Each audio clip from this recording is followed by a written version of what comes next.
नमस्कार, जय हिंद। मैं हूं विश्वजीत पटेल और आप देख रहे हैं एच वॉइस न्यूज। दोस्तों, आज हम बात करने वाले हैं जम्मू के रियासी में हुए आतंकी हमले के बारे में। जो कायराना आतंकी हमला आतंकवादियों ने एक बस पर किया है, जिसमें उत्तर प्रदेश के और भी कई राज्यों के जो श्रद्धालु हैं वो यात्रा पे जा रहे थे। वैष्णो देवी की यात्रा करने के लिए, दर्शन करने के लिए जा रहे थे। उस बस पर आतंकियों ने कायराना हमला किया, गोली चलाने लगे हैं और गोली ड्राइवर को लगी, जिस कारण बस खाई में जाकर के पलट गई और बस को पलटते ही 9 लोगों की मृत्यु हो गई है और जिसमें 41 लोग घायल हैं। तो अब सवाल ये पैदा होता है कि आखिर ये आतंकवादी देश में पहुँचे कैसे? जब एक तरफ हमारे गृह मंत्री अमित शाह जी कहते हैं, हमारे प्रधानमंत्री नरेंद्र मोदी जी कहते हैं कि देश की सुरक्षा एक मजबूत हाथों में है। गृह मंत्रालय हमेशा से, इससे पिछली बार भी अमित शाह के हाथ में था और अब भी गृह मंत्रालय अमित शाह के हाथ में है। तो आखिर जब देश इतना मजबूत हाथों में है, देश की सुरक्षा इतने मजबूत हाथों में है, देश की सुरक्षा के लिए करोड़ों रुपए खर्च किए जा रहे हैं, फिर आखिर ये सवाल पैदा होता है कि आतंकवादी घुस कैसे आते हैं? हमारी जो इंटेलिजेंस ब्यूरो है, हमारे जो खुफिया तंत्र है, वो आखिर कहीं ना कहीं उनका फेल्योर इसमें दिख रहा है। कैसे हमारे जो इंटेलिजेंस ब्यूरो है, जो हमारे खुफिया तंत्र हैं, वो कैसे फेल हो जा रहे हैं? आखिर आतंकी कैसे पहुंचे? उन्होंने हमला कैसे किया? आतंकी हमारे देश में कैसे घूम रहे थे? ये एक सवाल है। इस सवाल का जवाब खुफिया तंत्र ही दे सकता है और गृह मंत्री अमित शाह दे सकते हैं। बाकी ये जब तक पाक अधिकृत कश्मीर का मसला रहेगा, तब तक हमारे देश के लोग इस तरह का दंश झेलते रहेंगे। और आखिर कब तक ये चीज़ होता रहेगा? कब तक हमारे देश के मासूम, बेगुनाह, बुजुर्ग, बच्चे, बच्चियां, महिलाएं, औरतें,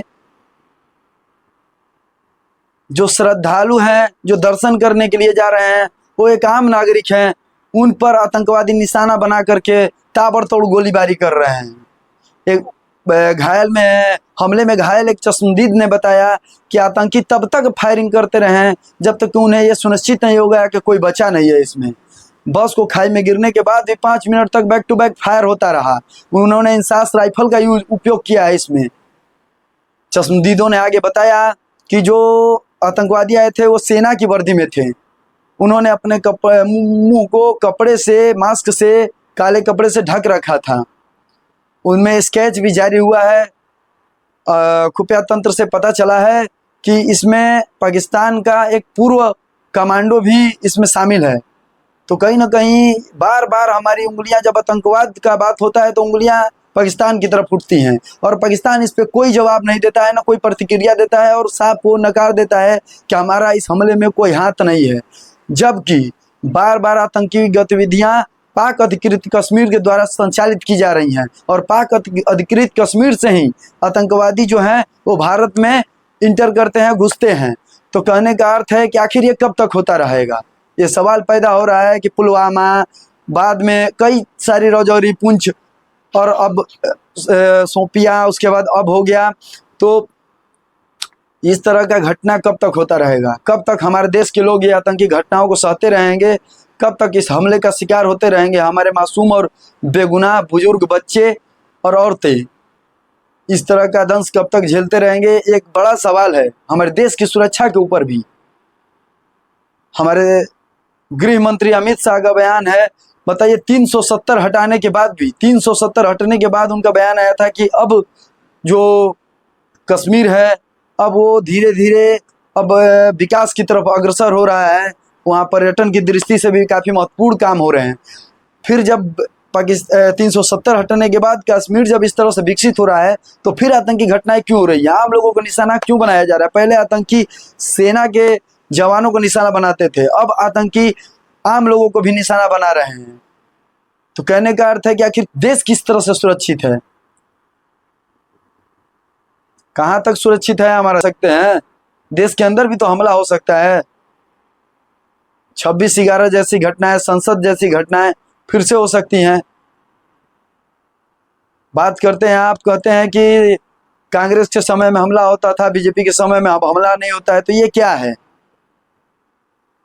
जब देश की सुरक्षा इतने ही मजबूत हाथों में है, खुफिया तंत्र इतना ही मजबूत है, तो फिर इस तरह का फेल्योर क्यों, इस तरह क्यों फेल हो जा रहा है हमारा खुफिया तंत्र? आखिर उन आतंकियों को पता हमले से पहले क्यों नहीं लगाया जा सका? उन आतंकियों को रोका क्यों नहीं गया हमले से पहले? ये एक सवाल, बहुत बड़ा सवाल है, और इस सवाल का जवाब आखिर देखना है कि कौन देता है। ये एक बहुत ही बड़ा मुद्दा है और एक गंभीर मुद्दा है जो कि बहुत पहले से चला आ रहा है, और इसका एक समाधान कब होगा, एक पुख्ता समाधान कब होगा,